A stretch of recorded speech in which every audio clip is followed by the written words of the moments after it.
Yes, thank you. It's a delight to be here with Barbara Kopple. I'll start us off with one question and then would love to hear from you guys. I'm curious about the origins of the film. How we started it? Yeah, sure. I was at a Creative Coalition dinner and sitting next to this woman named Patty Sellers. And she said, we got talking and got to be very friendly, and she said, I'd like you to meet somebody. And it was Mark Morial, and we went to his office, and he just was fantastic. And I knew I wanted to make a film about him.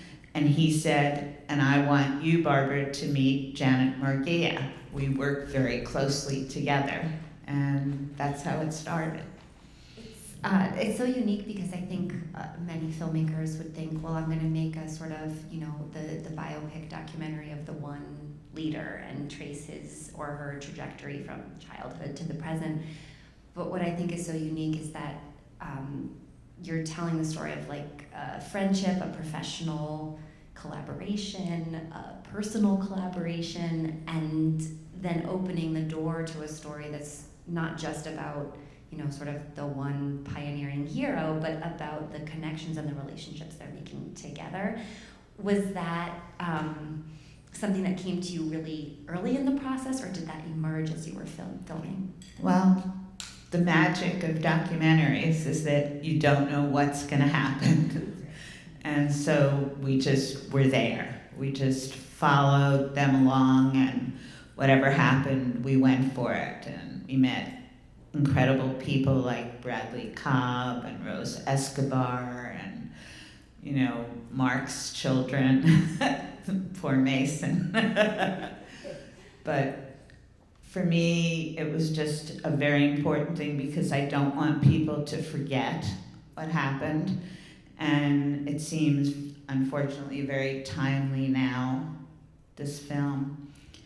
And they were just true leaders. They were humble people, but yet so powerful. I mean, who gets to have the President of the United States and the Vice President call you for advice? It's wonderful. It's incredible, and yet be so down to earth as human beings.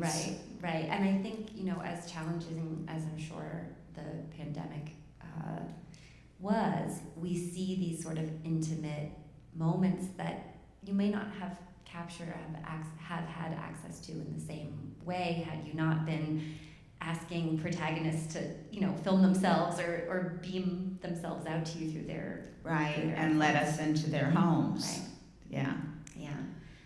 Do we have questions from the audience for Barbara? Yeah, in the back. I really like the film, really appreciate it. That was great. One thing I've known about the civil rights movement is that often it's centered around churches and faith, and those have been like large drivers for organizing.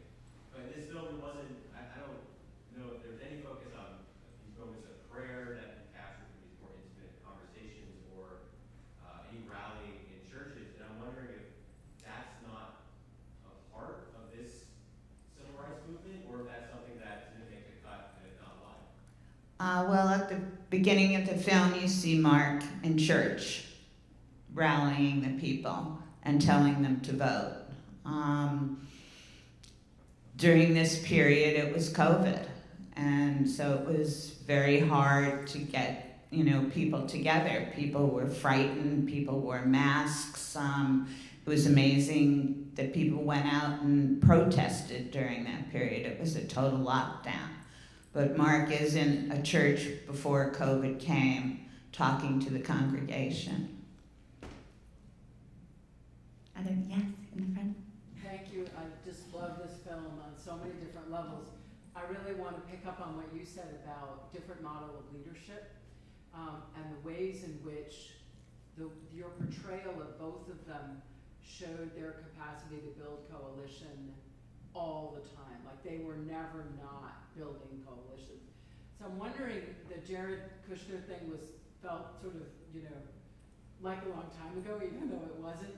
I'm wondering now, given what you learned from them about coalitions, are there attempts to do things like reach out to Republicans against Trump, you know, or whatever it might be, that are harder coalitions to think about now? I wonder, just A, about that, and B, what you learned yourself about coalition building. I think that Mark and Janet will do anything that they have to do for civil rights, for justice. And Mark says that in the film. He said, my father taught me that sometimes you really have to deal with your adversaries to get things done. And for me, I guess I've always believed in coalitions and people coming together. And I started early in my life protesting the Vietnam War and did a film called Winter Soldier, which was Vietnam veterans coming together to give testimony of what they did in Vietnam. It was a film that was censored, and then it had one slot on PBS because something else dropped out. But I just have learned so much from the people that I've filmed.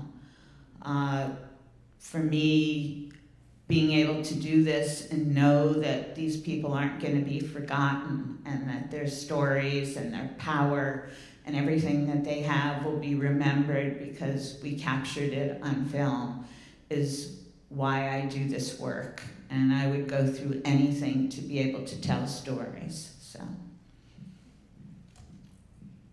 Other questions? It's a wrap. Oh no, one more. Do you have a sense of how Mark and Janet feel about the Biden administration thus far? I think that they really feel that he has done a very good job, and they're very much behind him. I haven't heard anything else, and also Sybil, Mark's mother, feels that way too. You know, we all know that he's not strong. Sometimes I feel like, oh, what's going to come out of his mouth? But he did accomplish a lot. And if that's the candidate that's going to be running again to keep Trump and the Republicans out for me, then I'm behind it as well. I'll ask a final question unless there's one last one from the audience. Well, thank you guys for coming. I have a question. Oh, okay. So it's so complex, the movie and the film. What would be the takeaway that you could sum up that you're trying to tell for Jay? What would you like that people take away from this movie? I think that you can't sit on the sidelines, that you have to stand up for what you believe in, and most of all, vote and not let anybody silence your voice. Barbara, will you just share where people can see Gumbo Coalition if they're not lucky enough to come to the Middlebury New Filmmakers Festival? It's showing in a lot of other festivals, and it'll be on Max in the fall. Excellent. Thanks everyone for being here tonight. Have a great night. Thank you.